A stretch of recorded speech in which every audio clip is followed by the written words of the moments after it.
luchar o huir. Así reacciona el cerebro humano ante el miedo, según los expertos. Cuando una situación de máxima tensión, como un hecho de violencia o un robo, nos acecha, se liberan hormonas que nos preparan, a toda velocidad, para poner en juego recursos mentales de defensa.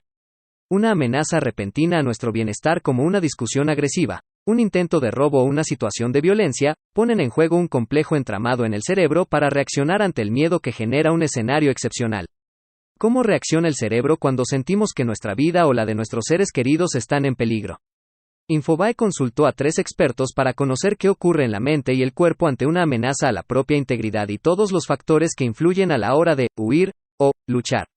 El Dr. Juan Eduardo Tessone, médico VA, psicoanalista de la Asociación Psicoanalítica Argentina, APA, y médico psiquiatra de la Universidad de París, explicó a Infobae: cuando nuestra vida está en peligro, es imposible prever la reacción que uno puede tener. Lo más lógico es que uno tenga una reacción defensiva, después habrá que evaluar si esta acción defensiva fue excesiva o se justifica. Esto ya es evaluación, caso por caso, señaló. Por su parte, el Dr. Ricardo A. Rubinstein, médico psicoanalista, y miembro titular en Función Didáctica APA, describió a Infobae: frente a un peligro o amenaza hay 3 reacciones posibles a nivel psicológico: la fuga, la lucha o la parálisis. Estas dependen de un conjunto de factores que son evaluados muy rápidamente por el sujeto, consciente e inconscientemente, teniendo en cuenta, por ejemplo, la magnitud de la amenaza, recursos, oportunidad de atacar, etc. Es decir, se evalúan las fuerzas en juego que le permitirá decidir las mejores opciones. Esta es una respuesta que también existe en los animales, es de la especie, explicó Rubinstein. Y agregó: otros factores que inciden en la reacción son el tiempo o el factor sorpresa que deja al sujeto más expuesto ante el peligro. Esto puede generar una reacción freezing, que es quedarse paralizados. Además, a nivel corporal ocurren muchas reacciones. Rubinstein explicó: se segregan aminas endógenas, adrenalina, que preparan al corazón, a los músculos y a todo el organismo para la lucha o la fuga. Todo esto ocurre a nivel biológico. Sin embargo, la reacción de las personas variará en función de su experiencia, si ha sido víctima o no ya de algún delito, la personalidad o el equilibrio emocional. Rubinstein señaló: también influye la historia del individuo. Teniendo en cuenta todo este background será cómo va a reaccionar.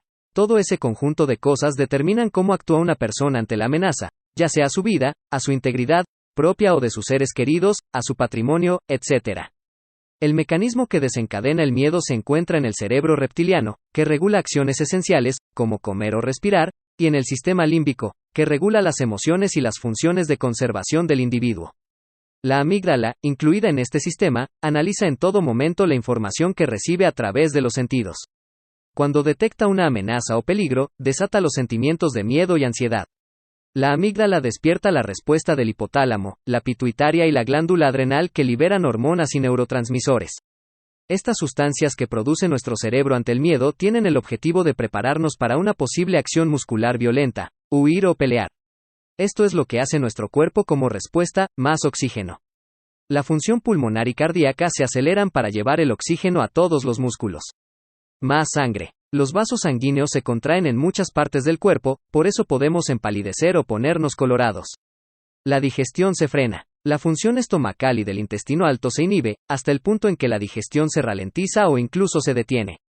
Esfínteres sin control. Se ven afectados de forma general, causando en ocasiones algunas pérdidas. Se inhiben las glándulas lagrimales y las que producen saliva, así que se nos puede secar la boca. Dilatación de las pupilas, visión con efecto túnel y pérdida de audición. Por eso en una situación amenazante no vemos ni oímos prácticamente nada más que lo que nos está atemorizando.